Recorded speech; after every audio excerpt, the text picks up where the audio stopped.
त्याची birthday number 7, 16, 25 आहे. तर कसं जाणार आहे 2026 तुम्हा लोकांना हे मी तुम्हाला सांगणार आहे. 2026 ची बेरीज केली तर नंबर 1 येतो. नंबर 1 हा सूर्याचा. सूर्य काय आहे? पॉवर आहे.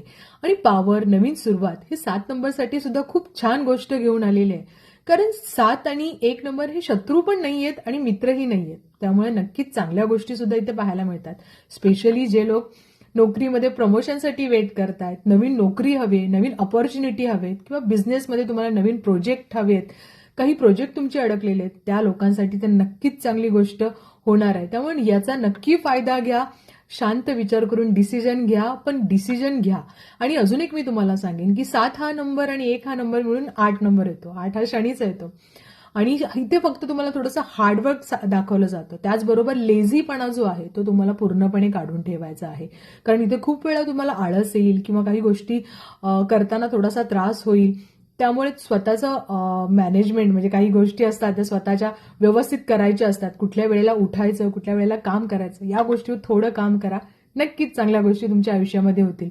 खूप सारी अपॉर्च्युनिटी, नवीन जॉब, नवीन इन्क्रीमेंट याही गोष्टी होतील. इकॉनॉमिकली सुद्धा खूप चांगलं वर्ष आहे. पैशाच्या रिलेटेड सुद्धा चांगल्या गोष्टी होतील. तरी विचार करून खर्च करा आणि जिथे चांगल्या ठिकाणी जर गुंतवणूक केली तर खूप चांगला परिणाम तुमच्या आयुष्यामध्ये होईल. विद्यार्थ्यांसाठी सुद्धा खूप चांगली गोष्ट होणार आहे. अभ्यास करायची शक्तीही तुमची वाढेल. पण एक आहे की जसं मी सांगितले आळसपणा इथे होईल, त्यामुळे अभ्यासाकडे लक्ष द्या. गव्हर्नमेंट जी लोक स्पर्धा परीक्षा देतात त्यांच्यासाठी सुद्धा चांगला काळ असेल.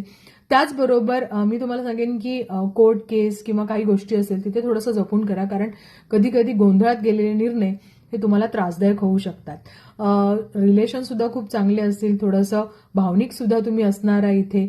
आध्यात्मिक गोष्टीकडे जास्त लक्ष द्या. थोडंसं कधी कधी तुम्ही ना शंका खूप घेता लोकांमध्ये. या गोष्टी थोड्याशा कमी करा. कारण शंका घेऊन तुम्ही अतिविचार करता आणि त्याचा प्रॉब्लेम तुमच्या आयुष्यामध्ये होतो आणि मग डिसिजन घेताना प्रॉब्लेम होतो. सगळ्याच गोष्टी छान असणार आहेत. ज्यांना लग्न करायची इच्छा आहे त्यांच्यासाठी सुद्धा चांगला पार्टनर मिळणार आहे. किंवा तुमचं ऑलरेडी असेल ती लोक थोडं स्पिरिच्युअल होण्याची शक्यता आहे. आध्यात्मिक व्हाल. या सगळ्या गोष्टी तुमच्यासाठी फार बेनिफिट आहे. फक्त मी तुम्हाला असं पुन्हा सांगेन की निगेटिव्ह गोष्टी, नजर लागणे किंवा थोडासा अतिविचार करून घाईघाईने डिसिजन घेतल्यामुळे तुमचे निर्णय चुकतात.